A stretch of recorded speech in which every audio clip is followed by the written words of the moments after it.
Chot Reyes maaaring ipatawag ng PBA sa naging attitude niya live on cam sa naging quarterfinal matchup nila kontra sa Magnolia. Mukhang sanay na din mga idol na matawag na intro boys ang Magnolia Star Hotshots.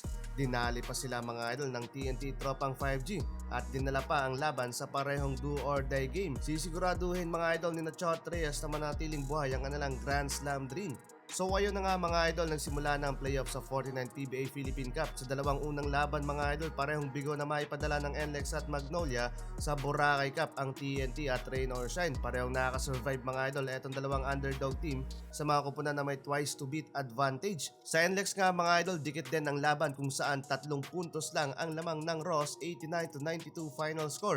At ang naging catalyst sa laban dyan, etong mala Michael Jordan kuno na performance ni Jonard Clarito. Well, best player of the game lang naman mga idol at kumamada ng career high of 20 points and 21 rebounds. Became the first local player ng Rain or Shine na nakakuha ng 2020 mark at shortest player in height na nakapagtala ng ganitong record kung saan inagaw niya ang title sa 6 foot 3 inches na si Willie Wilson during 2015 and 16 Philippine Cup via PBA Statistic Chief Fidel Mangonon.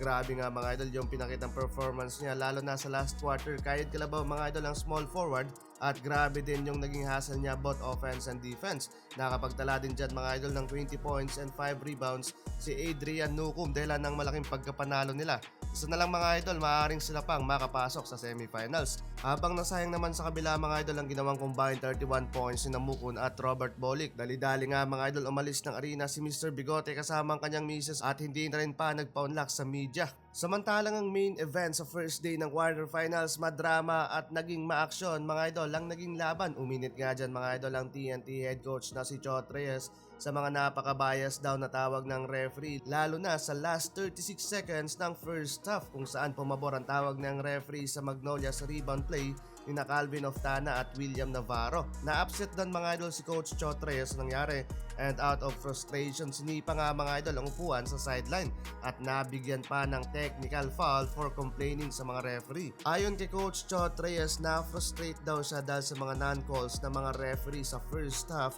which he felt daw na may mga tawag dapat sa mga crucial game nila sa mga panahong iyon. Ginawa din daw niya mga idol ang bagay na iyon para ma-hype ang kanilang mga players at ipaalam nga sa mga referee and officials na kung gaano ka-crucial yung laban na iyon. Pagkatapos ng first half, muli na naman sanang susugurin ni Chot Reyes sa mga officials. Eventually, nanalo din sila mga idol sa dulo ng laban.